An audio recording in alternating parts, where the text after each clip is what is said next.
Hello student, তোমরা যারা ক্যালকাটা ইউনিভার্সিটির আন্ডারে 6 সেমিস্টারের ছাত্রছাত্রী আছো এবং তোমাদের শিক্ষাবিজ্ঞান পাস কোর্সে ডিএসসি B2 পেপার আছে, তোমাদের জন্য আজকের ক্লাসটা খুবই গুরুত্বপূর্ণ।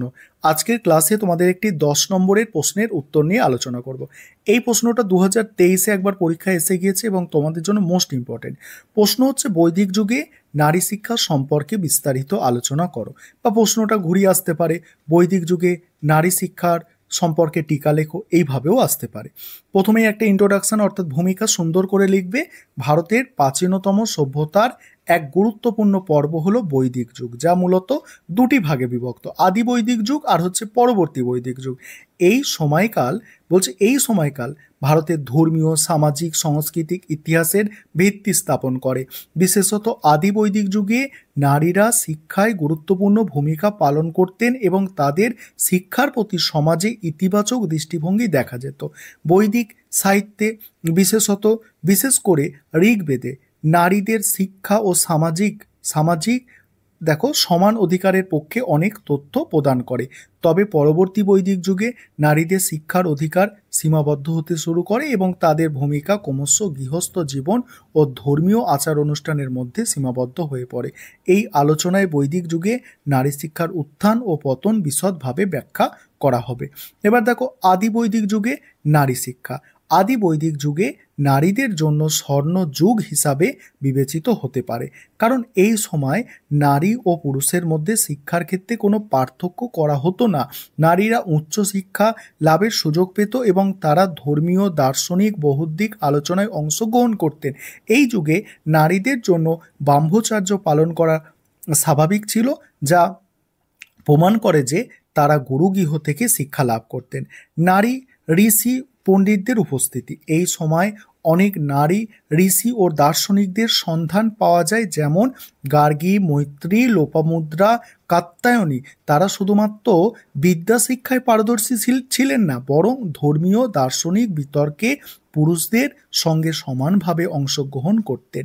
তারপরে কি বলা হচ্ছে, গার্গী এবং মৈত্রীর মতো নারী পণ্ডিতেরা উপনিষদের গুরুত্বপূর্ণ আলোচনায় অংশ নিয়েছেন, যা এই যুগে নারীদের শিক্ষার উচ্চ মানকে নির্দেশ করে। তারপরে আছে বৈদিক সাহিত্য ও নারী শিক্ষা।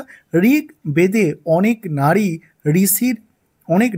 ঋষির রচিত মন্ত্র পাওয়া যায়, যা প্রমাণ করে যে নারীরা ধর্মগ্রন্থ রচনায় পারদর্শী ছিল। সূত্রী ও স্মৃতি গ্রন্থে দেখা যায় যে নারীরা ধর্মীয় শিক্ষা ও দর্শন চর্চায় গুরুত্বপূর্ণ ভূমিকা পালন করতেন। এই সময় নারীদের জন্য উপনয়ন মানে কি? শিক্ষা লাভের প্রাথমিক পর্ব। উপনয়ন সংস্কার সম্পন্ন হতো, যা পরবর্তী সময় বিলুপ্ত হয়ে যায়। পরের পয়েন্ট হচ্ছে উচ্চ শিক্ষা ও দক্ষতা। নারীরা শুধুমাত্র গৃহস্থলীর কাজ শিখতেন না, বরং চিকিৎসা শাস্ত্র, ধর্মশাস্ত্র, বুদ্ধিবিদ্যা, যোগশাস্ত্রে পারদর্শী ছিলেন। এই সময় অনেক নারী চিকিৎসক, পুরোহিত, দার্শনিক ছিলেন, যা তাদের উচ্চ শিক্ষার পরিচায়ক। বিয়ের আগে মেয়েদের শিক্ষা গ্রহণ করা স্বাভাবিক বিষয় ছিল এবং শিক্ষিত নারী সংসার পরিচালনায় বিশেষ দক্ষতা দেখাতে পারতেন। তারপরে সামাজিক মর্যাদা। আদি বৈদিক যুগে শিক্ষিত নারীরা সমাজে বিশেষ সম্মান পেতেন। তাদের শুধুমাত্র গৃহস্থ জীবনেই সীমাবদ্ধ রাখা হয়নি, বরং তারা রাজনীতি, ধর্ম, সাহিত্য চর্চায় গুরুত্বপূর্ণ অবদান রাখতেন। নারী শিক্ষার প্রতি সমাজের ইতিবাচক মনোভাবের ফলে এই সময় নারী পুরুষের মধ্যে শিক্ষা ও বুদ্ধিবৃত্তির উন্নয়নের বিশেষ ফারাক দেখা যেত না। এবারে পরবর্তী বৈদিক যুগে নারী শিক্ষা, এই পয়েন্টটা আলোচনা করব এবং শেষে উপসংহার আলোচনা করব। তার আগে যে বিষয়টা বলার আছে, তোমাদের এই পেপারের উপর স্টাডি মেটেরিয়াল কিন্তু তৈরি হয়ে গিয়েছে। তোমরা যারা স্টাডি মেটেরিয়াল পারচেস করতে চাইছিলে, তোমরা অনেকেই স্টাডি মেটেরিয়াল পারচেস করতে চাইছিলে, তোমাদের বলে রাখি যে তোমরা নিচে স্ক্রিনে যে নম্বর দেখতে পাচ্ছ ওই নম্বরে যোগাযোগ করে স্টাডি মেটেরিয়াল পারচেস করতে পারো। আমাদের এই পেপারের স্টাডি মেটেরিয়াল কিন্তু রেডি। এবারে পরবর্তী বৈদিক যুগের নারী শিক্ষা। পরবর্তী বৈদিক যুগে নারী শিক্ষার অবনতি ঘটে। সমাজের পরিবর্তনের ফলে নারীদের ভূমিকা ক্রমশ গৃহস্থ জীবন ও ধর্মীয় আচার অনুষ্ঠানের মধ্যে সীমাবদ্ধ হয়ে পড়ে।